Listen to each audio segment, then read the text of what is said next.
আচ্ছা শোনো না, আজকে না খুব ঠান্ডা লাগছে, আমি রান্না করতে পারবো না, তুমি প্লিজ বাইরে থেকে অর্ডার করে দাও। এই দেখো না কে আসলো। দেখছি।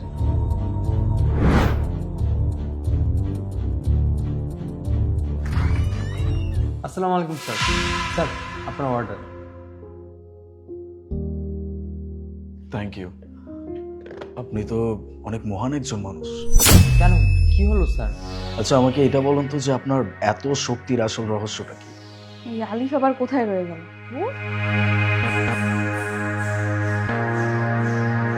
আপনি আমাকে এটা বলেন যে আপনি এমন কি খান যার কারণে শীতের কোনো প্রভাব আপনার উপরে পড়ে না?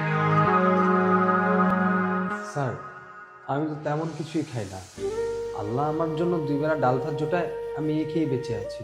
দেখেন আমি খুব ভালো করে বুঝতে পারতেছি যে আপনি আমাকে মিথ্যা কথা বলছেন। আপনি প্লিজ আমাকে এটা বলেন যে আপনি স্পেশাল এমন কি খান যেটার কারণে আপনার উপরে শীতের কোনো প্রভাব পড়ে না, নাকি আপনি বলতে চাচ্ছেন না? স্যার আমি সত্যি কথাই বলছি। আরে তুমি ওনাকে কেন বিরক্ত করছো? ভাইয়া আপনি জানতো ও এরকমই, শুধু মজা করা সম্ভব। দাঁড়া, কি ব্যাপার, তুমি ওনাকে পাঠায় দিচ্ছ কেন? আমি যেটা বলতেছি সেটা হচ্ছে এই বছর শীতের তীব্রতা এত বেশি যে সমস্ত রেকর্ড ভেঙে ফেলছে।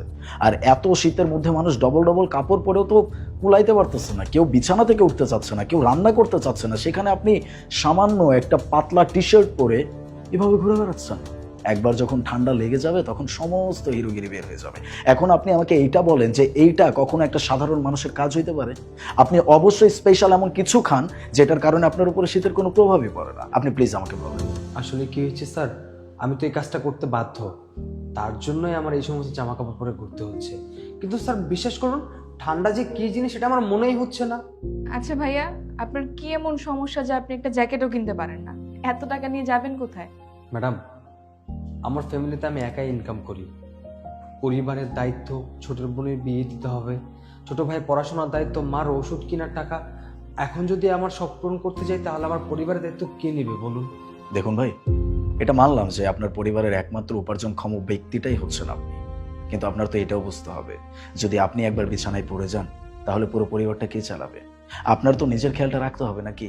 আপনার নিজের সুস্থ থাকতে হবে। আপনি যখন সুস্থ থাকবেন তখন আপনি কাজ করতে পারবেন, আর আপনি যখন কাজ করতে পারবেন তখন আপনি পুরো পরিবারটা চালাতে পারবেন।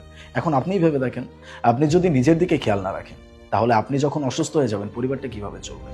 না স্যার, আমি ঠিক আছি, আমার কিচ্ছু হবে না। বাস, আর মিথ্যা বলতে হবে না। আপনি নিজের দিকে একবার তাকান, ঠান্ডায় আপনি থরথর করে কাঁপতেছেন আর আপনি বলতেছেন যে আপনি ঠিক আছেন। বাই দ্য ওয়ে, আপনি 1 মিনিট এখানে দাঁড়ান, কোথাও যাবেন না, আমি এক্ষুনি আসছি। স্যার, আরে দাঁড়ান স্যার। ভাইয়া আপনি ভয় পাবেন না, ও আপনাকে কিছুই করবে না। এই নিন, এটা পরে নিন। এটা পরলে আশা করি যে আপনার শরীরে খুব একটা বেশি ঠান্ডা লাগবে না। আরে না স্যার, কি করছেন? এটা দেখতে অনেক নতুন আর অনেক দামি মনে হচ্ছে। খুব একটা যে দামি তাও কিন্তু না, আর এটা এমনিতেও আমি অনেকদিন পরছি, এখন আর এটা পরতে মন চায় না। তাছাড়াও এটা বডিতে তেমন ফিট হয় না। আপনি এটা নিয়ে নেন, কোনো সমস্যা নেই আমার। না স্যার, আমি এটা কিভাবে নেব বলুন? এখন আপনার ইগো কমবে না। ঠান্ডায় থরথর করে কাঁপতেছেন, তারপর আপনি বলতেছেন আপনি এটা নেবেন না। বেশি কথা না বলে এটা নেন। নেন। স্যার আপনাকে অসংখ্য ধন্যবাদ আমাকে উপকারটা করার জন্য। স্যার বর্তমান যুগে যে অবস্থা, মানুষ তো অন্যের উপকার করা দূরের কথা, আরো গরিবের টাকা মেরে খায়। তা আপনি বুঝলাম না স্যার।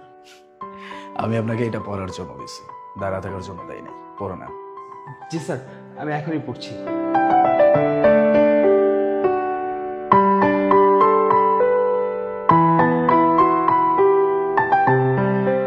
স্যার এটা তো আসলে অনেক গরম, আমার একদমই ঠান্ডা লাগছে না। হ্যাঁ, এটা আপনার যেন উপকারে আসে এই জন্যই দিছি। আর হ্যাঁ, আজকের পর থেকে যেন আপনাকে এরকম পাতলা টি শার্ট পরে হিরোগিরি করতে না দেখি, কেমন? জি স্যার। বাই দ্য ওয়ে, আপনার মেবি লেট হয়ে যাচ্ছে, যেতে পারেন। আসসালামু আলাইকুম।